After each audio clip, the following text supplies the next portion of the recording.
सीमा हैदर के पाकिस्तानी बॉयफ्रेंड के सामने आने के बाद पूरा नक्शा ही बदल गया है। पहले ऐसी बातें बोली जा रही थी कि सीमा हैदर की सिर्फ एक शादी हुई थी पहले और उस पति को छोड़कर वो इंडिया आई थी नेपाल के रास्ते। लेकिन इस शख्स को आप जो स्क्रीन पर देख रहे हैं, इसने दावा किया है सीमा ने मुझसे भी पबजी के द्वारा ही दोस्ती की थी और उसके बाद वो मिला भी था सीमा से। उसने अपने व्हाट्सएप चैट्स होने का भी दावा किया है और कहा है कि सीमा ने उस पर भी शादी का दबाव बनाया था। ये शख्स पंजाब, पाकिस्तान के पंजाब का बताया जा रहा है। अब इसका कहना है कि मेरे पास व्हाट्सएप चैट्स हैं, मैं मिला भी था, सीमा ने ही मुझसे मेरा मोबाइल नंबर मांगा पहले, उसके बाद उसने कहा मेरे पास सोना भी रखा हुआ है मेरी शादी का और मैं कुछ पैसे भी लेकर आऊंगी, मुझसे शादी कर लो। लेकिन इस लड़के ने उस टाइम शादी के लिए मना कर दिया था। यानी कि पबजी के दौरान सीमा किसी ना किसी को ढूंढ रही थी। अब जो डॉक्यूमेंट मैं आप लोगों को दिखा रहा हूं स्क्रीन पर, इन डॉक्यूमेंट से पता चलता है कि सीमा हैदर ने अपने मां बाप को लालची करार देते हुए ये एफिडेविट बनवाया था। उनका कहना था कि मेरे मां बाप कहीं और शादी करना चाहते थे, इसलिए मैं अपनी मर्जी से गुलाम हैदर के साथ शादी कर रही हूं। जबकि दूसरी तरफ दावा का किया जा रहा है सीमा के द्वारा कि मेरा जो था वो लव मैरिज नहीं थी, बल्कि माता पिता ने शादी करवाई थी। तो यहां पे एक झूठ उसका पकड़ा है। एक फोटो में यहां पे आपको दिखाता हूं जिसमें ये बताया जा रहा है कि 5वें महीने में मोबाइल खरीदा था सीमा हैदर ने। यानी कि 5वें महीने में ही वो भारत आई थी, तभी उसने मोबाइल खरीदा, 5,000 रुपए दिए। और ये आप नंबर भी देख सकते हैं यहाँ पे, उसके जो मोबाइल का दिया हुआ है IMEI नंबर, और ऊपर लिखा हुआ है 5,000 रुपए दिए हैं और 70,000 का टोटल मोबाइल था। यानी कि वहां से फ्रॉड करके भी भागी है सीमा हैदर। अब यहां पे दावा, जैसे कि मैंने आपको बताया, एक मिस कॉल से बात शुरू हुई थी दोनों की और वहीं से सीमा अपना घर छोड़कर मेरे लिए आ गई थी। फिर इन्होंने कोर्ट मैरिज की, जिसका सबूत मैंने अभी आपको दिखाया, एक एफिडेविट बनाया गया था, कोर्ट मैरिज की गई थी। जबकि सीमा का कहना है कि उनकी लव मैरिज नहीं हुई थी, बल्कि उसके मां बाप ने उसकी जबरदस्ती शादी करवाई थी। और एक सीमा ने बहुत ही अनोखा दावा किया है। उसने अपने पति गुलाम हैदर पर इल्जाम लगाया है कि गुलाम हैदर ने 2.5 लाख में एक बच्ची को ऑलरेडी बेच दिया है। दूसरी तरफ गुलाम हैदर का कहना है कि मेरी पहली बीवी से तलाक कराया था सीमा ने।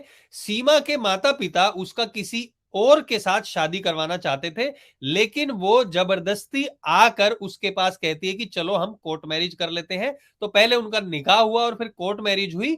यानी कि उनकी शादी पूरी तरीके से वैध डॉक्यूमेंटेड है पाकिस्तान में। अब ये पेज फंस जाएगा सीमा के लिए, क्योंकि अगर कोर्ट में मैरिज हुई है तो कोर्ट से ही तलाक का भी दिखाना पड़ेगा उनको। तो यहां पे ये शादी नहीं कर सकते, ये फंस गई है। यहां शादी होने के बाद गुलाम हैदर को बोला कि भैया तुम अपने माँ बाप को छोड़ो, कराची में रहो। गुलाम हैदर ने वो भी छोड़ दिया। उसके बाद कहा कि हमारे 4 बच्चे हैं, अब इनका गुजारा नहीं होता, कुछ और करना पड़ेगा। गुलाम हैदर दुबई चला गया नौकरी करने के लिए, वहां भी वो मजदूरी करता है। उसके बाद सीमा ने कहा कि इस घर में नहीं रहा जाता, अब हमें घर खरीदना है। तो गुलाम हैदर ने कर्जा लेकर 16 लाख रुपए पाकिस्तान भेजे, पाकिस्तानी रुपए, और उसके बाद एक कमरे का घर लिया गया। कुछ टाइम बाद सीमा ने कहा कि इस घर में भी गुजारा नहीं है, इस घर को हम रेंट पे दे देते हैं और दूसरा घर ले लेते हैं।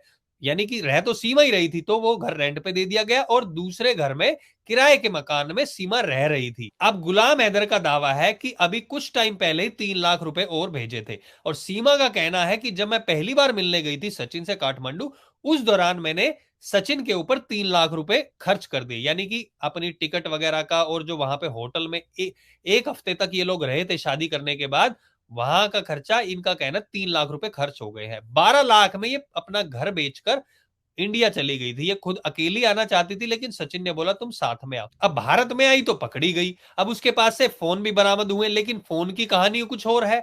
70,000 रुपए का फोन लोन पर लेके पाकिस्तान से चली, जिसके उसने 5,000 रुपए चुकाए और फिर वहां से निकल गई। जब न्यूज में आया तो वो पाकिस्तानी मोबाइल के जो शॉपकीपर थे, उन्होंने गुलाम हैदर को फोन किया और बोला भैया हमारे पैसे कैसे मिलेंगे अब।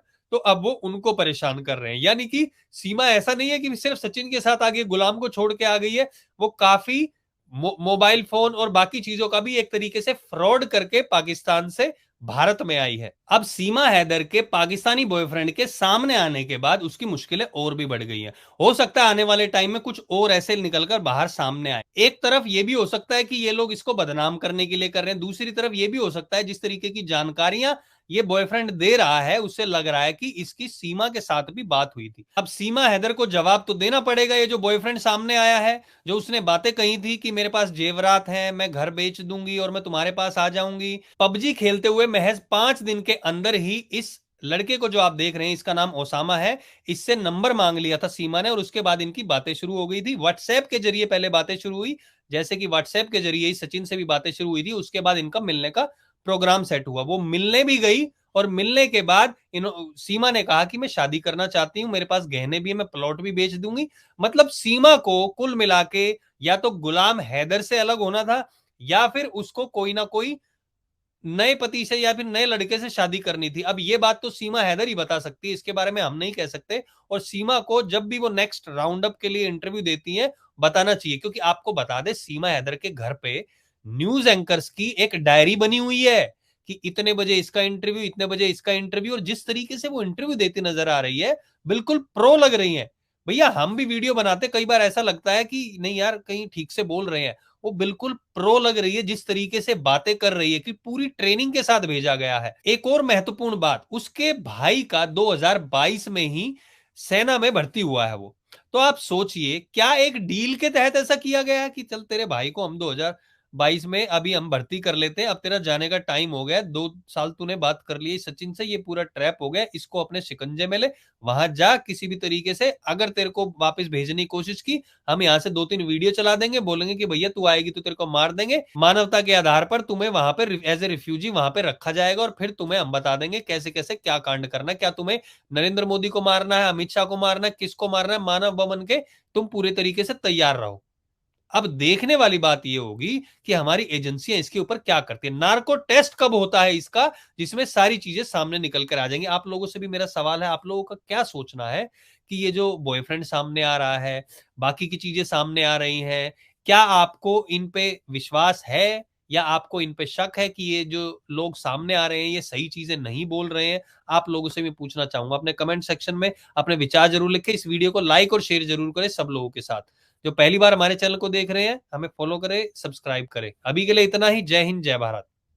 अब जो डॉक्यूमेंट मैं आप लोगों को दिखा रहा हूं स्क्रीन पर, इन डॉक्यूमेंट से पता चलता है कि सीमा हैदर ने अपने मां बाप को लालची करार देते हुए ये एफिडेविट बनवाया था। उनका कहना था कि मेरे मां बाप कहीं और शादी करना चाहते थे, इसलिए मैं अपनी मर्जी से गुलाम हैदर के साथ शादी कर रही हूं। जबकि दूसरी तरफ दावा का किया जा रहा है सीमा के द्वारा कि मेरा जो था वो लव मैरिज नहीं थी, बल्कि माता पिता ने शादी करवाई थी। तो यहां पे एक झूठ उसका पकड़ा गया। एक फोटो मैं यहां पे आपको दिखाता हूं जिसमें यह बताया जा रहा है कि 5वें महीने में मोबाइल खरीदा था सीमा हैदर ने, यानी कि 5वें महीने में ही वो भारत आई थी, तभी उसने मोबाइल खरीदा, 5,000 रुपए दिए। और ये आप नंबर भी देख सकते हैं यहाँ पे, उसके जो मोबाइल का दिया हुआ है IMEI नंबर, और ऊपर लिखा हुआ है 5,000 रुपए दिए हैं और 70,000 का टोटल मोबाइल था। यानी कि वहां से फ्रॉड करके भी भागी है सीमा हैदर।